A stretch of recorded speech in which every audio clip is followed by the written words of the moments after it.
સુરતના ડભોલી 4 રસ્તા પર વૃક્ષ ધરાશાયી થયું। મસ્ત મોટું વૃક્ષ મંદિર પર ધરાશાયી થયું। વૃક્ષ ધરાશાયી થતા અફરાતફરી મચી હતી, નાસભાગ મચી હતી। તો કે કોઈ હાજર નહોતું એ વૃક્ષ પડ્યું ત્યારે તો મોટી દુર્ઘટના ટળી છે। ફાયર પોલીસનો કાફલો દોડી આવ્યો હતો ઘટના સ્થળે। તંત્ર દ્વારા વૃક્ષ કાપવાની કામગીરી હાથ ધરાઈ છે। તો આ તોતિંગ મહાકાય વૃક્ષ કે જે ધરાશાયી થયું સુરતમાં। ડભોલી 4 રસ્તા પાસે આવેલ માસ મોટું વૃક્ષ મંદિર પર ધરાશાયી થયું છે।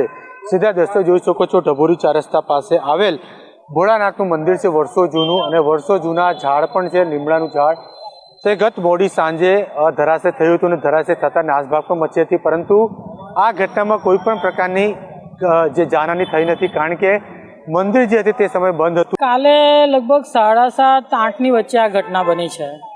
હું આવી હતી ત્યારે ઓલરેડી આ ઝાડ પડી ગયું હતું। પછી ફાયરવાળા આવ્યા હતા, લગભગ 9-1 વાગે આશરે આવ્યા હતા। પછી એ લોકોએ જે બહારનું ઝાડ એક પડી ગયું હતું એ કટિંગ કરીને લઈ ગયા હતા, અને આના માટે એમણે મને જણાવેલું કે સવારે ગાર્ડન વિભાગવાળા આનો નિકાલ કરશે। તો આ એ લોકો કાર્યવાહી કરે છે એ લોકોની। વૃક્ષ કેટલા વર્ષો જૂનું હતું? આશરે 150 થી 200 વર્ષ જૂનું વૃક્ષ હશે। કોઈને અંદરથી કોઈ નુકસાન નથી થતું, મતલબ થયું બહારથી। હવે આ રીતે આ જે કાર્યવાહી થઈ એના લીધે નુકસાન ઘણું બધું થઈ ગયું છે।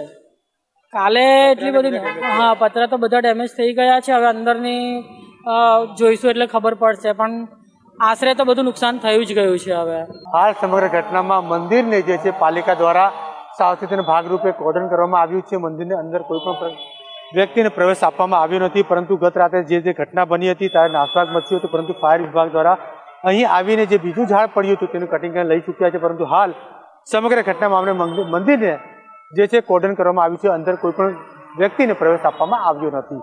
કેમેરામેન ભૂષણ ચૌધરી સાથે જયેન્દ્ર પાંડે, સંદેશ ન્યૂઝ, સુરત।